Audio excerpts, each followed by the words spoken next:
This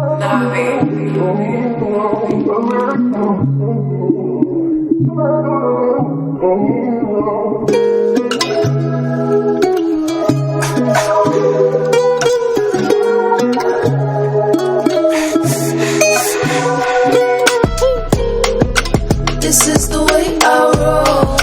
This is the way I go. This is the way I feel like another one. This is the way I roll. This is the way I go. This is the way I feel like another one. Patiently, I can see you and me. I feel like another one. Patiently, I can see you and me. I feel like another one. This is the way I roll. This is the way I go. This is the way I feel like another one. You don't know Jack. It's like this, man, yo, one take though. What we talking about? Yo. Hey, yo, a penny for your thoughts. They tell me she get your cake up. Unfortunately, most of these people mentally bankrupt. She talking about an ex, I'm getting checks and gotta move fast. Broke dudes can't travel just to change the forecast. Her poor glass is empty. I gotta fill it up. Hotter when I struck. Plotting in the cup. We don't give a what. But then she flipped on me, starting this. What part of this? Shorty a bug out. She a covert narcissist, cause everyone a problem but she. That's what she telling me. She tell her friends the bad about me. Check out my melody. She playing mind games and keep a distance that ain't smart to me. What good's the silent treatment when other women talk to me? My walk will be confidence drives. I'm so New York like fitted Captain Tim's in the wintertime. It's wintertime. Cake Sparks and I be dog. You can trust it. Curse and mix the records all up in Paris. So who better than us? It's be the vintage flow. Jamaica Queens born and raised. Cigar smoke, the bar stoked and eventually raised. And we gon' take it up higher heights, deeper less. Right to bless the manifest. I'm saying what you saying. This is the way I roll. This is the way I go. This is the way I feel like another one. Yo, K Sparks, you with us? Check. What's up, brother? My good brother K Sparks, welcome to the Cymarshall Law Show. Thank you for having us, brother. Yo, absolutely, man. I appreciate you for having me, King. No doubt. So for the audience, welcome to another exciting episode of the Cymarshall Law Show. I should have a live DJ. Let me do that over. Welcome to another exciting episode of the Cymarshall Law Show. Today we have the privilege of interviewing the talented hip-hop artist K Sparks. Born Kyle Hunter out of Queens, New York, K Sparks has been making music since '93. Not just your average rapper, he's a versatile songwriter, music producer, and ghostwriter. His journey includes several studio albums, collaborations with Grammy Award-winning musicians like Kendrick Lamar, Kanye, Q-Tip. His versatility shines through these collaborations. Numerous corporate projects through his music licensing company, Rhythm Couture, where he works with other artists to also help them with their media appearances, along as his own crafting songs for various media projects. K Sparks has a new album on the way called Family Affairs, which you just heard a joint off of. Darius and Nina, super dope. It's set to be released June 28th, 2024. Welcome to the show, my good brother K Sparks. How you doing, brother? Yo, I appreciate that dynamic intro, King. I'm gonna have to look. I gotta have you do that, man, when we go on tour, brother. No doubt. I got you. Yo, I'm trying to take this whole interview thing real seriously, so I looked you up and made sure I gave you the respect due that you deserve. Yo, I truly appreciate that, brother. I appreciate it, man. And yeah, definitely, man. Just I love hip hop, man. Hip hop culture. Born and raised, immersed in it from Queens, New York, growing up, just seeing a lot of real hip hop, man. So, I just love the art form. I respect it. Lyricism is a big thing for me, as you know. I mean, because I see like your pen game is crazy. A lot of bars that you be spitting. I can tell that you love the game just as much as I do. So I appreciate it, man. Yeah, we're going to have a fruitful conversation, brother. For sure. So let's get into it. So the first question I had for you, K Sparks, is your music does stand out for its authenticity and depth. Can you share a specific life experience that profoundly influenced your artistry? Yeah, man.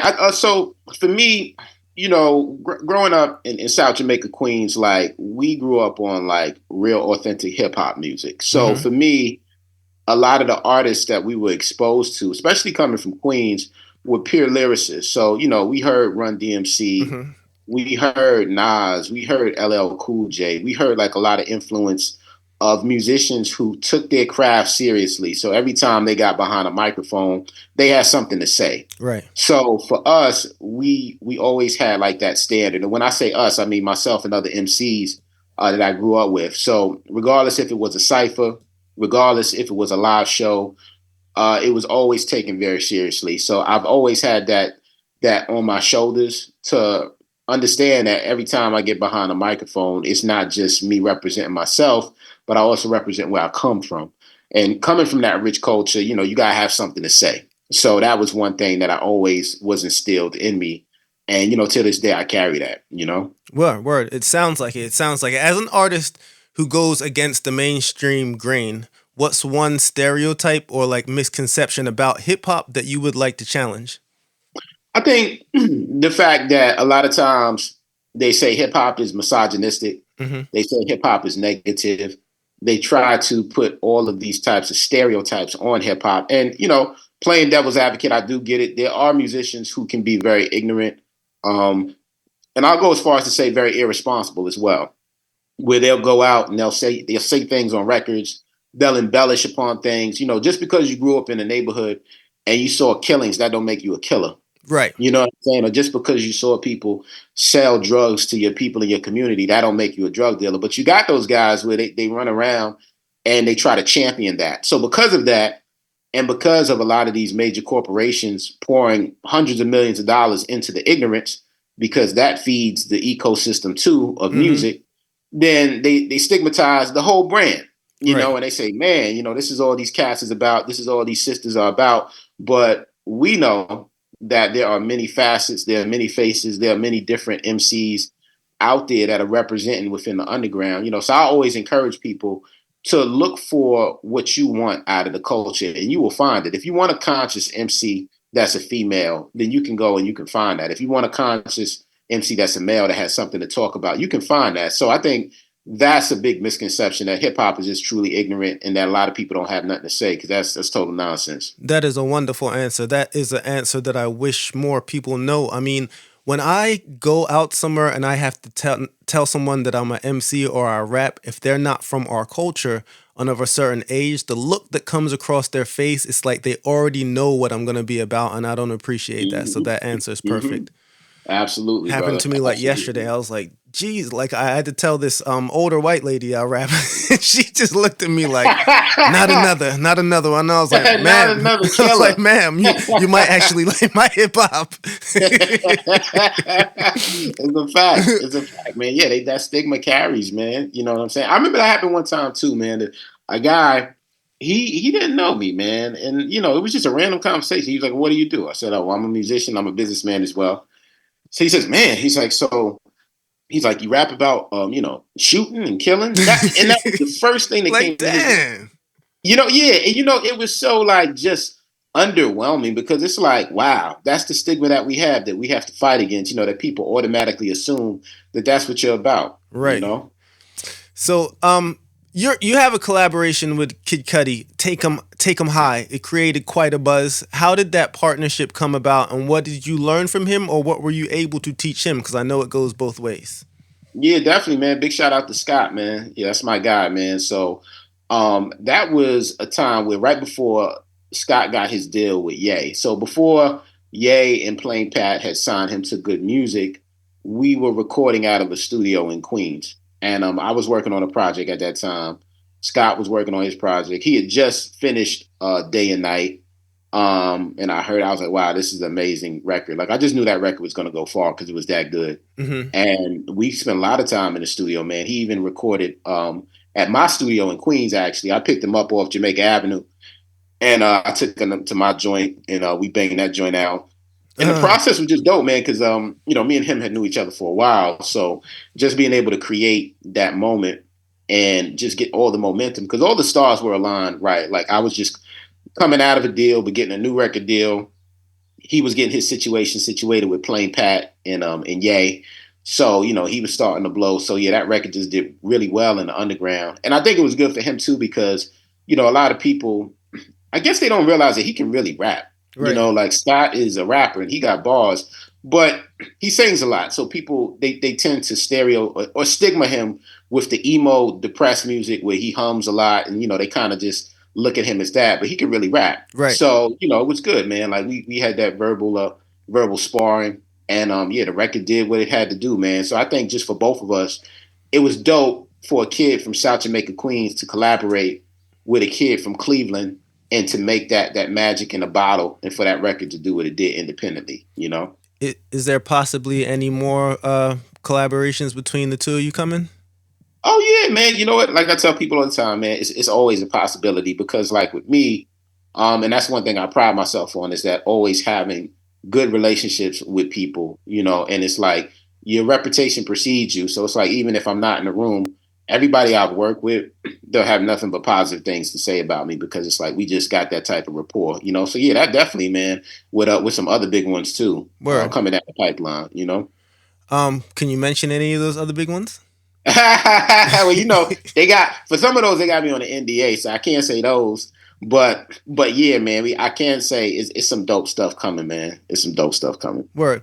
So in a world where commercial success often drives decisions, how do you maintain artistic integrity while navigating the music industry? That's a great question, man. I think for me, the way I've positioned myself affords me that ability to do that. So what I mean by that is that when I started doing music, I was in the industry in terms of like record deals, and dealing with a lot of majors and dealing with a lot of the politics. And when you deal with the politics and those mechanics, then that has an effect on your music, unfortunately, because you got A&Rs, you've got CEOs, you've got marketing departments, and there's a bunch of people with opinions. And those people, they're trying to control your product. But the problem with that is that they signed you for a reason because they believed in what you do to a certain extent. But now you got these people that like they're throwing their hat in the ring and say, no, you should do a song like this. Or no, you need a DJ Mustard beat. No, you can't work with that producer no more. But why can't I work with that producer no more? That's the same producer that got me on your radar. Right. You see what I'm saying? So after I had about 3 record deals, and I did well, I was like, well, you know what? I don't like this structure. I'm like, I want to move more independently, but still operate with the majors. So what I did was I pivoted, and a large part of that was shout out to Sarah Hunt, rest in peace. That was my first sync agent. She reached out to me in 2007. And now imagine this, bro. I done had like 3 record deals already, and not a single person up at the record label ever introduced me to sync licensing. That's atrocious on a business level because I never knew what it was. Right. So she was the first person that hit me when I was transitioning to be independent. And she sent me an email. I thought it was spam. And she's like, I really love your music. I think you're great. I think that we can get your music placed. And I'd like to get the opportunity to rep your music. So I never heard of it before. I thought it was a scam. So I said, well, listen, I said, send me over the contract so I can have it reviewed. I said, and if everything's on the up and up, then we can talk business. So she sent it true to her word. And it was very fair. It was a 50-50 split. No upfront money, which is very important. So, which is sidebar, when we can get into sync a little bit later, but I encourage all artists, if you want to get into sync, do not pay anyone to represent your music, because everybody should eat. There should be no upfront fees where you paying somebody and a month is going by, a year is going by, and they're not getting you any placements, but they're charging you. That's bullshit. You know what I'm saying? But, it was none of that. Business was on the up and up. After 3 months, she wrote me a check for 10 grand. My music had generated like $20,000 in syncs, and she gave me 10 bands. And from 2007 till today, I've got over 1,000 sync placements to today. And I've recorded like over 1,000 songs. So, that helped me transition because this ties into your initial question, with the whole dynamics of being able to stay true to my art form because I operate so independently, but I do so well financially for music that I don't have to eat off of that mainstream ecosystem. I can operate like an independent contractor. So like, for example, when I did the record for Universal Records, when they commissioned me for the Temptations, and I was shopping up with my OG, Otis Williams, shout out to Otis, and he was like, they want to do like a jazz hip hop record for their 60th anniversary album. And I did that for them. That's something I can talk about because that's out there. Like, I go wrote that whole record for them. They sang it out. I rapped on it. We produced it. So that's what I like. I like moving like that, whether I'm able to talk about it or not. If it's an NDA, Right. I'm able to deal with the majors in the capacity that I want to, where I can be a ghostwriter for them. And then I could put out my music and tour at my leisure. You know what I'm saying? So it's like, I got some shows coming up in Italy soon too. So it's like I'm able to be independent because I'm not tied down to the politics of the industry, but I can come and go as I please. Right. That's super dope. Super dope. I love that answer. Let's give it up for that. I love that. Yeah. Can you tell us about a moment when you felt most connected to your audience during a live performance? Like, what emotions did you experience? Wow. I would say in Italy, man, because I did 2 shows out there. I had went to Paris, then I flew out to Italy for a show, and over there, I think that's when I felt it the most. Only because I didn't know what to expect. I'm in a room full of Italian people. Only black people in the room was people that came with me. You know what I'm saying? Yeah. So to hear these people saying my lyrics, bopping to the music, and so engaged, I was like, wow, man, that made me realize how connected I am to people, and I think Common has a line that I love. He says, sometimes some people let the block the mind. So it's like when you live in a certain environment, that's all you know, that's all you see. But as you travel, you start to see the world. You start to see how much of an impact your music actually has on people and how connected you are to them. So, that's something I don't take for granted, man. I feel highly blessed and highly favored. And, like I said, this goes back to just having standards with our music. And I truly take it seriously. You know what I mean? Right. Yeah, clearly. So Yeah. speaking on your company, Rhythm Couture, focuses on music production and branding. What core values drive your business decisions? I would say integrity, because I think a lot of times, like, and especially in the sync space, a lot of times it's like I've seen contracts where people are taking like 60% and giving the artist 40. And I'm like, that's crazy. It's like, musicians have to be able to sustain themselves, and they also have to be able to afford themselves a certain living because, let's face it, musicians have families, they got responsibilities, they have kids, they have things that they have to do too. So I think that's the biggest thing is like when we formulated the company was to have a fair model for artists, whether we're able to get them syncs or not. The initial premise of it is fair in nature, because a lot of times what happens is that these music supervisors, they're very strict with what they want, so we can present artists, but if the music supervisor doesn't want to sign off on it, it is what it is. But at least we know initially, every time that we pitch artists that we feel are a good fit for something, that we're doing our due diligence to be fair, Right.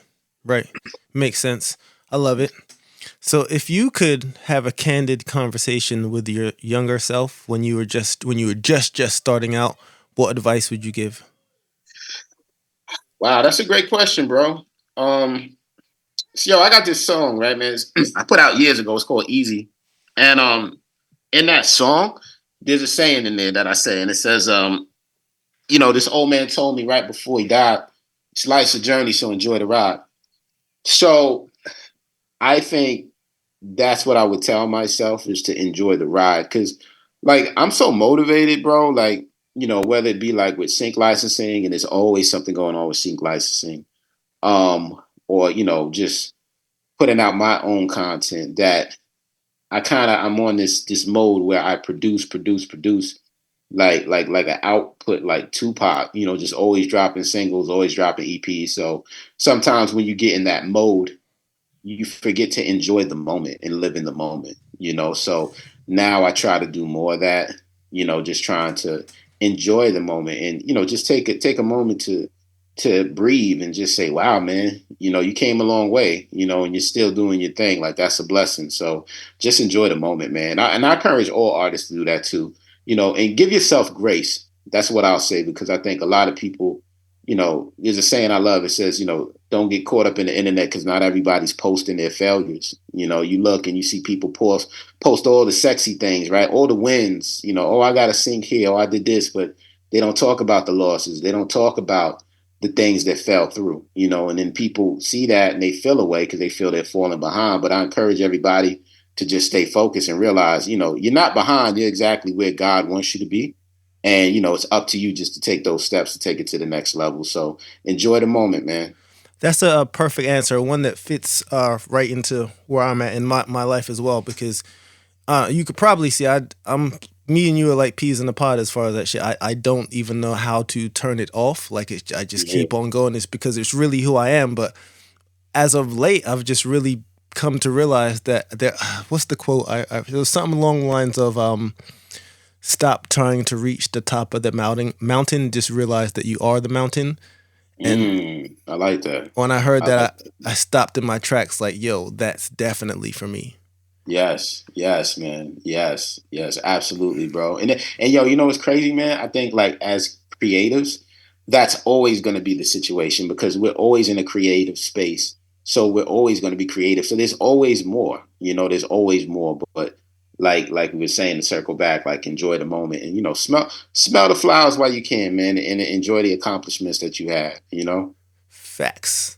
So you have a single, Watching Me, that was featured on DJ Envy's album. How do you approach collaborations like that with other artists, and how do you go about creating something unique? Wow, bro. So, I love like lyricism. I love just the craft, and I approach every record to be unique. So whether that be intonation, connotation, how you use your voice, how you bend words, how you make words rhyme. And, I think collaborations are special because when you collaborate, you should be collaborating with people that you have a mutual respect for and people that can make you better. So, like even me and you, we did the joint for A Day in the Life, that project. And that was a fire joint too, so I always approach collabs with just, people that I want to work with. It's never like, forced. And yeah, man, just to be creative and just to kind of just elevate and make a great record, make the best record possible in that moment in time with what you have, Right. As a songwriter, how do you balance vulnerability and storytelling in your lyrics? Wow, that's a great question. I think like, for me, I put it all on the line. I'm very authentic with my music.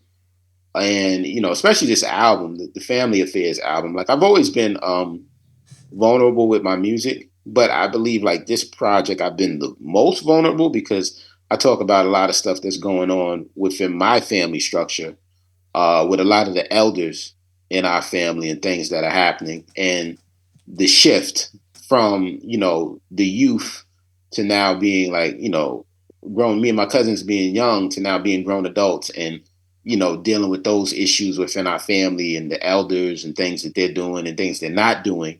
So, I think it's good because when I put these things out there, like I got a song and what I'm gonna do, bro, I'm gonna have Dawn send you an advanced copy of the album today so you can rock with it. But there's a song on there called Father's Day. And on that song, I talk about my biological father and like the toxic, narcissistic ways that he has. And on that record, like a couple people that heard it already, they were like, yo, my mom's a narcissist or my dad's a narcissist, my brother's a narcissist. And that's what means the most to me is when I can make music like that and people connect with it and they see themselves in it. And it's like, it resonates with them. Because to me, that's what music is about, right? Music is a frequency. And people hate it or love it, it is a frequency. And it has the power to shift your mood, right? You could have the shittiest day, right? But if you get in your car and you put on something to turn up to, man, you could hop out your car. By the time you get to your destination, you're ready to take over the world. So just understanding as a musician and understanding the power that we yield, I always try to make sure when I get behind that booth, when I'm writing, I'm making sure that I'm tapped in, I'm vulnerable, and I'm putting frequencies out there that people can resonate with, That's a beautiful answer. I hope people understand it. I know some will, but some need to. Yeah. It's a dope answer. Yeah, definitely, man. Definitely, bro.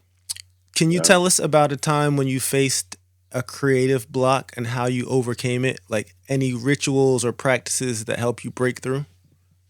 It's crazy, man. I never experienced that.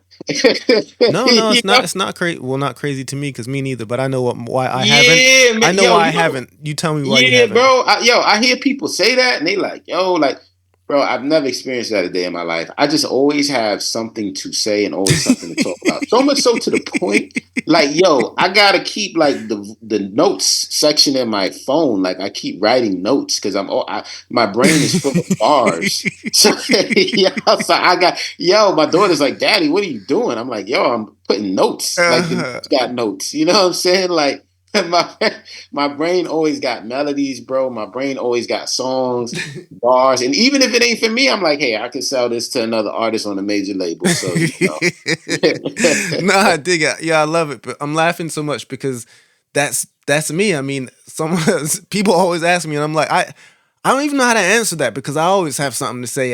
And then I yeah, like point towards my like I'm always reading something. I'm always inspired by something. Like this shit just don't stop. So it's yeah, confusing to me how that happens to people. Like if I ever need something to write about, I'll just read a book. yo, that's a that's a fact. That's a fact, man. It's a whole fact, bro. Yeah, inspiration just flows, man, like nonstop, man. It's always constant inspiration, man. Always. You Yo, know what I mean? if you could collaborate with any historical figure, not necessarily a musician, who would it be and why? Wow, that's powerful, man. Wow, any historical figure, man. Well, I would say this too, man. I say I would like to collaborate with Malcolm X. Uh huh. Um, just if I could just have him do like, even just a couple of words on the track, with his thoughts, because I feel like he was so dynamic and, just I read this book called Blood Brothers, and it spoke about his relationship with Muhammad Ali and all the things that they encountered and how within time that relationship got fractured. But they initially started out as like just they were so close you would think they're blood brothers. So, I feel like he was just such a dynamic individual that I would have loved to, just have a conversation with him and just have some words. Also Huey Newton and Bobby Seale. I would love to, maybe have an interlude from Num Brothers on one of my albums, you know what Mm. I'm saying? Just the Black Panther Party and what they stood for. And, because I feel like those brothers were misunderstood, especially by the mainstream. They got a bad rap for being negative and, how they were radicals, but ultimately what they were doing, they were trying to reinstate some presence within the Black community, because during that time there was so much hostility and there was so much racism that you had police who they weren't protecting and serving. They were basically using the authority and abusing it. So these guys developed this system to try to regain back that authority and that control. So I would have loved to get some words from them brothers. And then lastly, I say what you call it, Miles Davis, man. I would love to have been able to do a track with him, man. So Yeah. yeah, that's my three. Yes, beautiful. That Miles has one of my favorite autobiographies. Most Yeah, definitely. yeah, man. Yep, definitely. I would have loved to have heard, and I found it out from reading his book and Jimi Hendrix's biography. I would have loved to heard the secret sessions that those two had together. Oh yeah, without a doubt, man. Without a doubt. And I kind of feel, bro, like back then, because I mean, we still got artists like us nowadays, that take the craft seriously. But I feel back then, I kind of think like the bar was higher back then. I feel like whether it be Miles Davis, Duke Ellington, even when you took just a lot of those artists, man, like the craft meant more.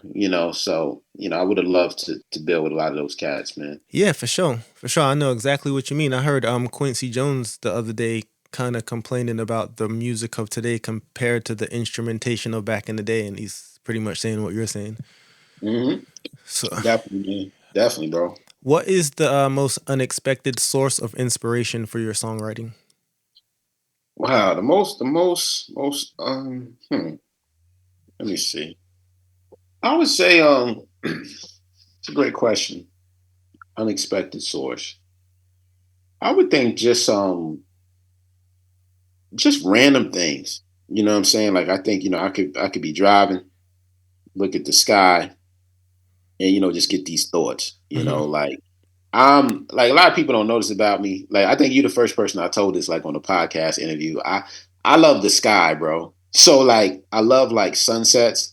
I love when the colors in the sky look nice, man. And I'll just take like random ass pictures. You know what I'm Right. saying? So I can see that, and it's like, yo, I could draw inspiration from that. You Right. know what I mean? So just random things like that, man. Like that'll inspire me, and I'll just get some thoughts, and I'll just jot them down. You know? Got it. Yep. Love the answer.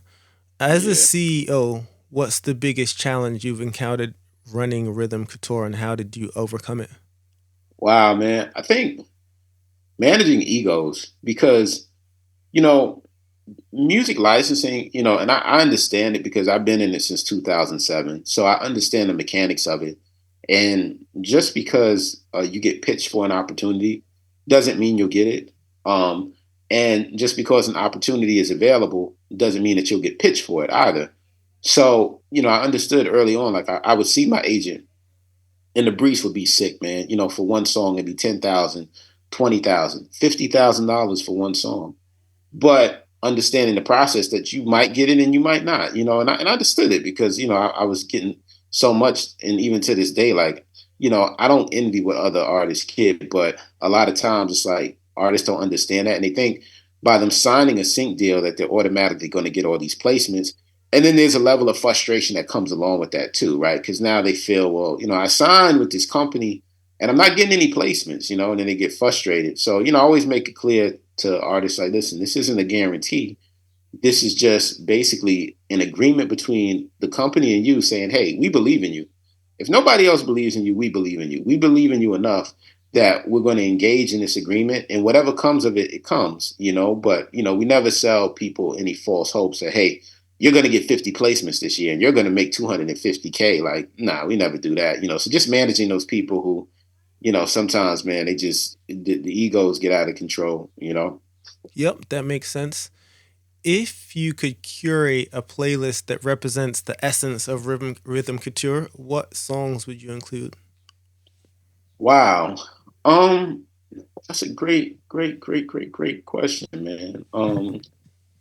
Let me see. I would say now, does it have to be artists on Rhythm Couture, or can it be other musical artists that I think have similar styles to artists that are on Rhythm Couture? Open question. You can answer it however you want. All right. So I would say, in terms of jazz elements and stuff like that. So I think SK is like an awesome representation of that because he does like so much hip hop, whether that be jazz hip hop, whether that be chill hop, and he just put out a project with Still. Shout out to Still from Boot Camp Click. They put out a project called Building Bridges too. So he's just, he's a talented cat, man, and his music transcends. So I think that's a dope representation of the company. Also, if I had to think of someone else off the top, I would say this cat Yanni out of the UK. He makes some very big productions, some very great records, and I think that that's an excellent representation of what we do as well. So yeah, between those two cats, I would say that. Word. Can you tell us about a song from your discography that you believe deserves more recognition and why? Oh yeah, man. I would say He was like, "How much time you got?" Wait a minute, how much time you got, buddy? Yeah. I would say, man, I made this record called Sunshine, and that's one of my favorite records, man. I did that record in like 2007. Uh-huh. And it's basically about like overcoming problems. And I touched on a lot in that record. I touched on single mothers. I touched on MCs in the underground that might feel overlooked. And I feel it's just a timeless record, man. And I feel like regardless of whatever you play that song in, it'll resonate with somebody and be motivating. So, I think that record definitely should have got more of a push. Because it was definitely one of those ones. So, but it's all good, man. Word. What legacy do you hope to leave through your music and the impact it has on listeners? Wow, man. I would say just someone who had integrity, man. Artistic integrity. That I respected the culture, I respected the craft. Every time that I stepped in front of a microphone, I gave it 110%, and that I always make sure that the music that I'm making has the right frequency that I'm trying to impact somebody's life. Hmm. And what would you say is the most valuable lesson you've learned from a setback or failure in your career?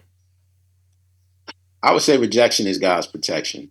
Mm. So when things don't go your way, it's because there's better situations. So I I give it think a like fair for answer. me, I if I like would have that stayed getting regular traditional record deals, that wasn't the right route for me because I did that like three different times. But being able to pivot and go this way, it's just way better. I just have way more flexibility. Monetarily, it's better. Like it's so many pros. So I always say rejection is God's protection. It's like, being able to have doors closed, but then even better doors open is the best thing that ever happened to me. one. Right. I love it. How do you stay grounded and authentic despite the ever changing trends in the music industry? I attribute that to my mother because That's funny. My she next was question was about your mom. Go ahead. oh no doubt, bro. Yeah, she was so successful. So she was a teacher for the New York City Board of Education, but she was also a minister when she wasn't teaching. Hmm. And she graduated from Harvard University. She got a master's degree. She was very accomplished, a great speaker, but she was one of the most humblest people you would have ever met in your life. And everywhere that she went, she was very grounded, Hmm. And I remember she would always tell me, be kind to people because you never know what people are dealing with. You could be walking down the street and by you just saying hello to somebody, man, that could be the difference between them going home and blowing out their brains, Right. because they just feel like nobody loves them or they feel depressed or they're dealing with all these other issues. So, that keeps me grounded, like, how I was raised and just things that she used to say. And I see the impact that she had on people's lives, so much so to the point she passed in 2012, but man, people still talk about her to this day, Right. like the impact that she had on their lives. So, I always think about that, and just to stay focused and stay humble. Shout out to your And mom. yeah, most definitely, bro. Yes, yes. So the question was going to be your mother's emphasis on education clearly influenced you. How does that perspective shape your approach to creativity? So you kind Oh, of answered definitely, it, but man. let you go for it. Definitely, bro. Yeah, just to have a standard. I think like for every artist, you should have a standard for yourself. So even if the industry has low standards, even if the content that they're putting out there has low standards, you should have a bar for yourself. So I think for me, like that's the standard that I set is like, all right, I want to be able to make music that has an impact and it's basically rap where people can be like, oh shoot, that was a slick bar, that was a slick line. I wish I would have thought of something like that. Like, Right. challenging the norm where, like I call it, you don't want to make basic cable. You know what I mean? Like you Yeah. want to have the premium channels, man. Like, you Yeah. want you want some Netflix, you want some Hulu, you want some HBO Max. Like you just don't want basic cable. You want your music to stand out. So, that always motivates me to push the bar musically. Word. If you could create a soundtrack for a pivotal moment in your life, what would the first track be? Wow, man. Wow. Pivotal moment in my life. Man, let me see, man. I would say what's the track that I would use for that?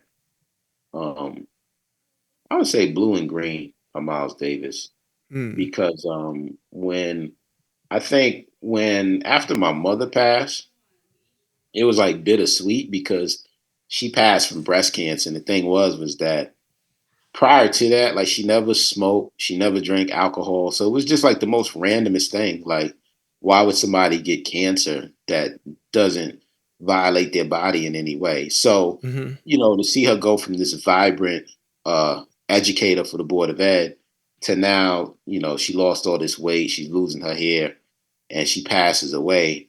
That was a tough moment, but I referenced that track Blue and Green because I never forget when she was transitioning, she wasn't doing too well. So I told her I was going to pick her up and I was going to take her out to my house just so she could get some rest. So I picked her up and I remember we was driving out to my house and I remember that song was playing, Blue and Green. And it was like a bittersweet moment because in that moment, like I understood that she didn't have much more time left, but I understood that her legacy would live on, and I understood at least she would have peace now because I saw her suffering. So I think that would be the perfect soundtrack to that because that it's a beautiful song within itself. But, within that, like, I'm glad that she has peace, Yeah. Damn, that's a beautiful answer, man. Thanks for sharing that. I appreciate that one. Yeah, no doubt, man. That was my favorite of all your answers. Thanks, man. I appreciate that, brother. It touched my soul. Straight up and down. No doubt, man. All right, let me get back on track. I was like intently listening. I love it. Yeah, bro. What's the most unusual place or situation where a song idea struck you? Wow, man. That's a good question, bro. Let me see, man. Unusual place where a song idea struck me, man. I think most musicians in the bathroom. You know what I'm saying? It's like, yo, man, you be in the shower. Yeah, facts. Something hits you, you like, oh shoot. You know what I mean? Yeah, that's a good idea, man. So yeah, I think most time it's the bathroom for most musicians. Man, I think I heard Kirk Franklin say something about that recently. He was like, yeah, man, he be on the toilet naked. And he like, yo, man, I just got a song idea, man. Like, it's hilarious. Word. Yo, if you could collaborate with a visual artist like painter or photographer, something like that, graphic artist, to create an immersive music experience, who would it be? Wow, man, I would say Van Gogh, man, because I loved his work. And when I was in Paris, I went to, they had the visual Van Gogh show. And when you go, all of his paintings are on the wall, but then they transition in and out with jazz music playing. So just to see his work visually in that way, because I was familiar with it before, but I just loved it, man. Like, it was amazing work. So that would be like the perfect art to express the music I create. Word. Perfect answer. I love it. So I got this last question, and I'll get into some fun questions, and then I'll let you say whatever you need to say. Can you share a fun fact about yourself that fans might find surprising? Wow, fun fact about myself, man. Let me see. I would say, man, I think I alluded to this before, but yeah, the sky thing. Like, a lot of people don't know that about me, but yo, I love the sky, man. Like, I'll take random pictures of the sky, like when the sun is setting, when the sky looks nice. Like, so picture, like, I got a whole section in my phone. It's called Sky. And it's like a bunch of pictures of the sky. My daughter's like, Daddy, is this like, I'm like, yes, it is. It's sky pictures, yes. Word. I love it. Possibly a career in photography. You know what I mean? Yeah, man. So, all right, fun questions. Favorite movie? Love Jones. Favorite book? That's why I call the song Darius and Nina. Okay. Makes sense. Yeah. Favorite book? Favorite book? I would say Blood Brothers. Favorite actor and actress? Favorite actor. All right, so favorite actor, gotta go with Denzel, just because I think Denzel is like the GOAT when it comes to acting, because his presence, he always kills his roles. Like, I've never seen a role where I'm like, man, that was trash. Nah, he eats every time. Favorite female actress? Let me see. I would have to give it to Angela Bassett, man. I feel she's just that good, is great as well. Like, every role she's in, like, I look, and seen Tina Turner, I thought she was Tina. I felt it. You know what I'm saying? I was like, damn, when she beat Ice ass, I said, man. Right. Like, you felt them licks. I felt them licks, man. You know what I mean? Favorite sports moment in history? Wow. Favorite sports moment in history. I would say, okay, so I've always been a Knicks fan. But I was always a Chicago Bulls fan too, because I love Michael Jordan. So I remember when they just kept beating our ass, and then I remember that moment when John Starks, he went along the baseline and did the reverse dunk. That was like some get back for New York in that moment, because we felt good about it. So yeah, man, that was a dope moment. Word. All right, so now I want to do some word association. I'll say a word or phrase, and you just say the first word that comes to your mind. Okay. You ready? Yep. Black hole sun. Black hole sun. I would say that group, but I forgot the name, but it was a white rock group that made that song. Trump. Creed. Trump. Asshole. LeBron James. Black excellence. Camp Low. Oh, this is it. What? Lucini. Kurt Loder. Kurt Loder. Blind.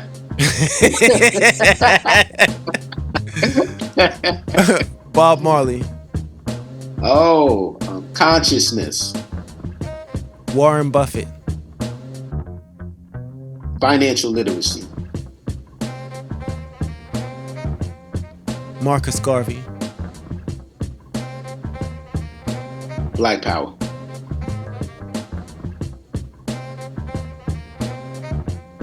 Marvel.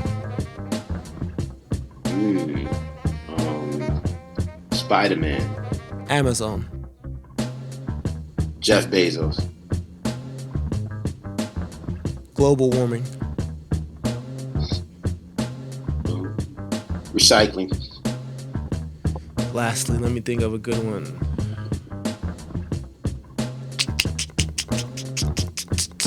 Age of Aquarius.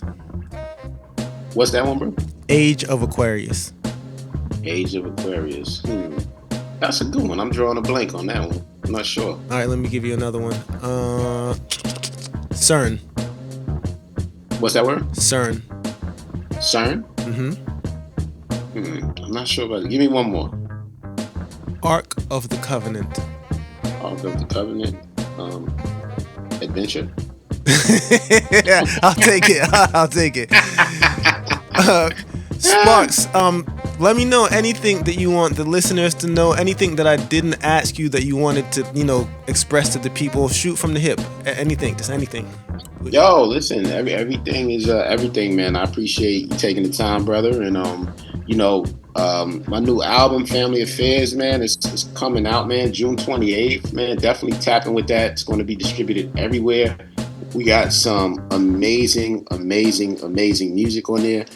And it's something for everybody on there in a good way, man. It's great music. Like I said, Si, I'm going to have one of my assistants send it to you today, so you'll have it like in advance. But it's a great project, man. So everybody definitely tapping with that, man. That's where we at with it. Word. Well, K Sparks, I'm going to end the show now, but I'm going to hang up with the show, but don't hang up. I want to talk to you after for a second. No doubt, bro. So for my listeners, thank you for listening, staying with us. Thank you, K Sparks, for having us, coming on the show. It's been a wonderful interview, one of my favorites. Definitely dropped some jewels, some things that I'm going to have to listen back to the show to see what you said. So I hope y'all listeners take heed to the brother K Sparks. Check out his new album, Family Affairs, as he said, June 28th. Act like you know K Sparks. Add him on his Instagram. You can find him. It's just K Sparks is the @ right? Yep. That's it, bro. K Sparks Music. That's the @ Yep. All right. So, thank you for having us. Peace, love, and positive energy. Until next time, and we out like that.